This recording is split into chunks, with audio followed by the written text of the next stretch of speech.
Hari ini kita bakal menyelami sebuah kisah yang luar biasa banget. Ini bukan cerita tentang gimana sebuah keyakinan global itu berbenturan sama tradisi lokal ya, tapi justru sebaliknya, gimana keduanya bisa menyatu dan menempa sebuah identitas baru yang, wah, indah banget. Kita akan lihat secara spesifik di Maluku, gimana nilai-nilai Islam dan budaya lokal itu nggak cuma hidup bareng, tapi benar-benar saling memperkaya. Oke, kita mulai dari pertanyaan yang paling mendasar yang sebenarnya dihadapi banyak banget komunitas di seluruh dunia. Kalau ada sebuah keyakinan global yang datang, apa itu artinya budaya leluhur kita harus hilang? Apa kita benar-benar dipaksa memilih antara iman di satu sisi dan identitas budaya di sisi lain? Nah, di Kepulauan Maluku, jawabannya tuh tegas banget, tidak. Mereka nunjukin kalau iman dan budaya itu justru bisa jadi mitra yang klop. Malah, Maluku ini ngasih kita contoh nyata yang kuat banget tentang gimana keyakinan dan tradisi lokal itu justru bisa menciptakan sebuah harmoni yang unik dan tangguh. Sekarang, yuk kita bedah lebih dalam. Kita lihat beberapa contoh nyata dari integrasi yang sukses ini. Kalian mungkin bakal kaget loh ngelihat betapa selarasnya praktik-praktik adat di sana sama esensi ajaran Islam. Yang pertama, ada tradisi yang namanya sasi. Ini tuh sebuah sistem pengelolaan lingkungan yang bijaksana banget. Jadi masyarakat itu sepakat bareng-bareng untuk nggak ngambil hasil laut atau hutan dulu selama periode waktu tertentu. Tujuannya simple tapi jenius. Ngasih alam waktu buat napas dan pulih lagi. Ini konsep konservasi yang asli dari komunitas. Nah, disinilah semuanya jadi menarik banget. Prinsip sasi ini ternyata nyambung banget sama etika lingkungan dalam Islam. Konsep amanah, yaitu tanggung jawab kita buat ngejaga ciptaan Tuhan, itu kan sentral banget. Begitu juga peran kita sebagai khalifah atau penjaga bumi. Jadi, sasi ini adalah wujud nyata dari ihsan, berbuat yang terbaik untuk alam, dan secara langsung ini adalah pelaksanaan perintah Al-Quran untuk tidak membuat kerusakan di muka bumi. Oke, selanjutnya ada pela gandong. Ini adalah sebuah tradisi sosial yang luar biasa kuat. Coba bayangin deh, ada perjanjian sakral antar desa untuk jadi saudara, saling bantu dalam suka dan duka, nggak peduli agamanya apa.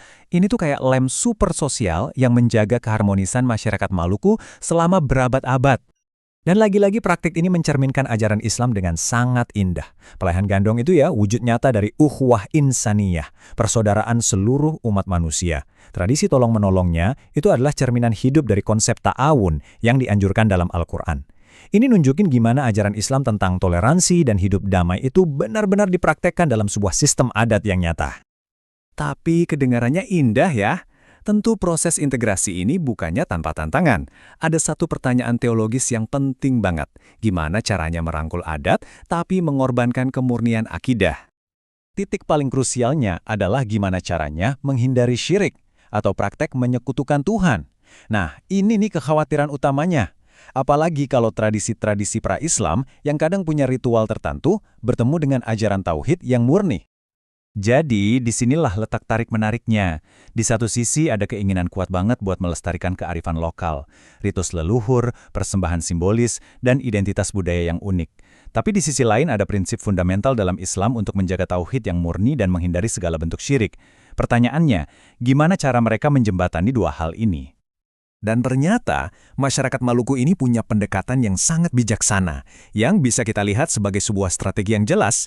Yuk kita intip gimana cara mereka membangun jembatan ini.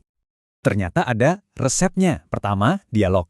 Para pemimpin agama mendekati tradisi dengan penuh hikmah, mencari titik temu, bukan malah cari-cari kesalahan. Kedua, mereka melakukan reinterpretasi. Jadi ritual-ritual lama yang mungkin kelihatan problematis, itu diterjemahkan ulang maknanya biar sejalan sama tauhid. Misalnya, persembahan diubah jadi simbol sedekah atau doa bersama. Ketiga, lewat pendidikan. Anak-anak muda diajarin untuk bangga sama budayanya, tapi juga paham batasan-batasan akidah. Dan yang terakhir, dan ini penting banget, kolaborasi. Ulama dan tetua adat itu nggak jalan sendiri-sendiri. Mereka duduk bareng buat mastiin tradisi dan ajaran agama itu bisa berjalan harmonis. Jadi, setelah melihat semua ini, apa ya kesimpulan yang bisa kita tarik? Apakah keberhasilan di Maluku ini bisa jadi semacam pelajaran berharga buat kita semua? Intinya gini, proses di Maluku ini bukan tentang Islam yang mengalahkan budaya atau sebaliknya, budaya yang melemahkan Islam. Sama sekali bukan. Ini lebih tentang iman yang ngasih kerangka moral dan spiritual untuk justru memperkuat kearifan lokal, menyaring unsur-unsur yang nggak sejalan dengan tauhid sambil tetap menjaga jiwa dan identitas budayanya. Dan ini membawa kita ke pertanyaan terakhir untuk kita renungkan bersama. Di dunia kita sekarang yang sering banget ditandai sama konflik antara kita dan mereka, antara tradisi dan modernitas, apa sih yang bisa kita petik dari pendekatan Maluku ini? Model dialog, reinterpretasi simbolik, dan kolaborasi mereka, mungkin ini bukan cuma relevan untuk urusan agama dan budaya aja ya, tapi juga untuk membangun jembatan pemahaman di tengah berbagai perbedaan yang kita hadapi saat ini.